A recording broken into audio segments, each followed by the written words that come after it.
You also have a condition that has been a challenge in your life for sure. Mhm. And I'm curious to know, tell us about the condition and tell us how lifestyle management has helped you manage the condition. This is something I think we're learning more and more about, that Mhm. there are a lot of things you actually can do about this. Yes, yeah, absolutely. So I have a genetic disorder called Ehlers-Danlos, and it's a spectrum disorder. So there's variations of Ehlers-Danlos that are very intense and difficult. Meaning, most of the individuals who have the worst versions of this, they don't live past 2 or 3 years old because their cardiovascular system just can't hang. I have one of the less severe versions. It's called the hypermobility spectrum disorder, and so what that means for me is my body doesn't synthesize collagen very well. My tendons and ligaments are much stretchier than they should be. My digestive tract is not very robust. I wrestle with what's called mast cell activation, so that's the overactivation of the immune system. When it's like it should activate a little bit for this thing, but instead it's like I'm super sick and I come down with a migraine and a fever for no reason, and that happens to me relatively frequently. So in managing this condition, the interesting thing is I had to learn in my life, this is genetic. This isn't going away. Like this isn't something I can eat my way out of. This isn't something I can take a pill for. This isn't something that I can heal necessarily from. But if I live my life in such a way that I try to make the most out of the hand I've been dealt, what I find is there's a significant difference between managing my nutrition and exercise and recovery well and my quality of life, and if I don't do those things. And so many people with Ehlers-Danlos at my age are generally hooked on pain pills and likely on medications for depression and anxiety and stuck on a couch somewhere. And if you're in that place, I'm so sorry that that's where you're at. I hate that for you. But that's very common with this disease. And those things aren't true for me. I have my hard days for sure, and I wrestle with a lot of pain.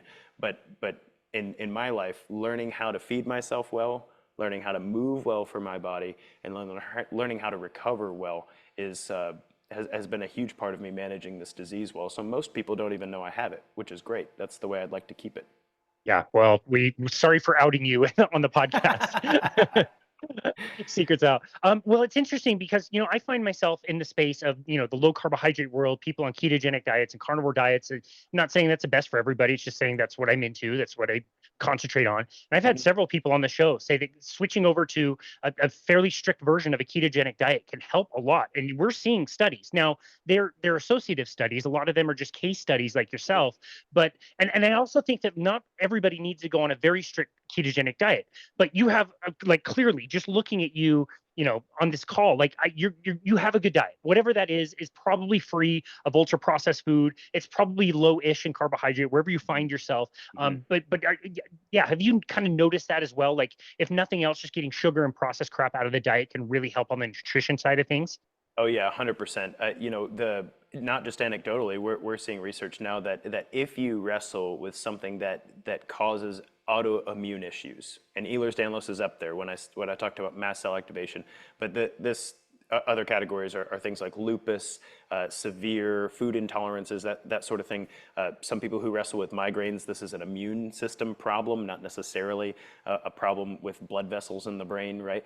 And what we're finding is one of the ways you can deal with that is you completely eliminate things that could cause inflammation. And if you're prone to inflammation, plant-based products can make that worse.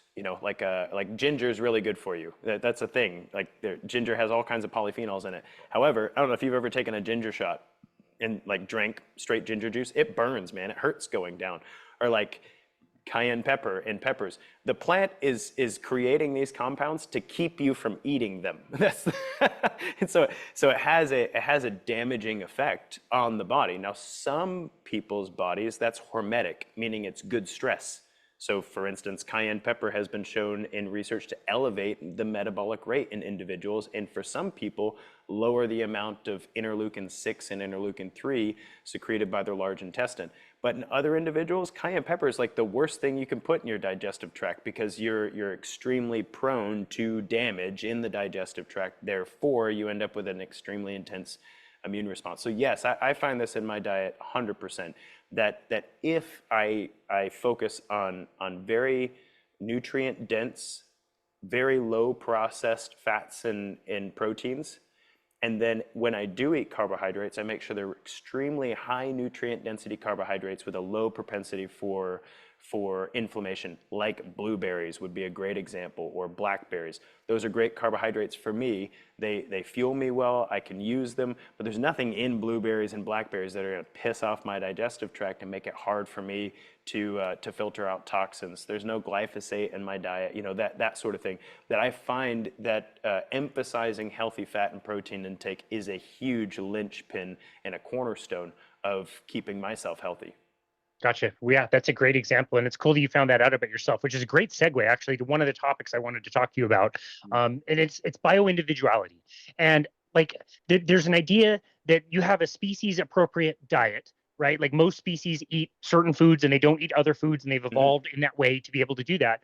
mhm, But at the same time, people are different, and so it makes things like nutrition be really tricky because like, what is the variance? What is the delta for how different are we? Like, are mm, we carnivores on this side and vegans on this side, or is it like we're mostly omnivores and we lean one way or the other? It mm, makes it really tricky to know, who is that person that ginger is going to affect really negatively versus, somebody who can have it with impunity. It seems to be fine. So what have mhm. you learned over the years, had to unlearn about bioindividuality, and how do you help, the people that you coach and you work with understand that they need to do some experimentation to try to figure that out?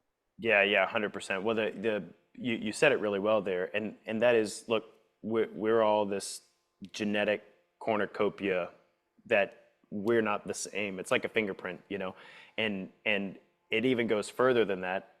Although it's very difficult to study. Not only is your genetic material and my genetic material different, and so from a nutrition perspective, we might have to feed ourselves differently to get the most out of ourselves. There might be some similarities, but there's also some differences, right?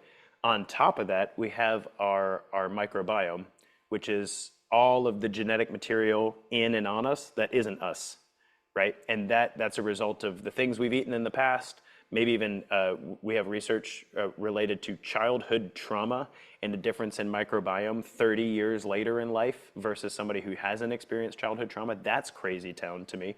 But in addition, you also have the effect of traveling. So if I travel to Mexico, for instance, I'm going to pick up some pieces of the microbiome there, and I'm going to bring it back to Arkansas. Whereas if I've never done any traveling, I'm not going to have any of the experience of microbiomes from other places, right? So all that to say, our microbiome and our genetic material can affect the way that we process nutrients, the way that we respond from an immune perspective to foods, and then also in the speed at which we recover from things, and all of those variations, we haven't even scratched the surface of how to process that in an external way. In other words, there's not an app for it. You can't do a fingerprint and a poop test and for the app to go, aha, because of your genes and your microbiome, here is the foods you should eat that would be best for you. And we're getting closer and closer with the advent of certain AI technologies and how well we've mapped the genome and how we're starting to correlate that with specific research. But the way that I describe this for my clients is twofold. One, the best indication of what is good for you is to start by knowing what you're eating now. So as rudimentary as it might sound, we're going to become aware and start gathering data by keeping a food journal. And so that's what we do. Like, what do we eat this week, right? And then second, our goal is to improve that every single week.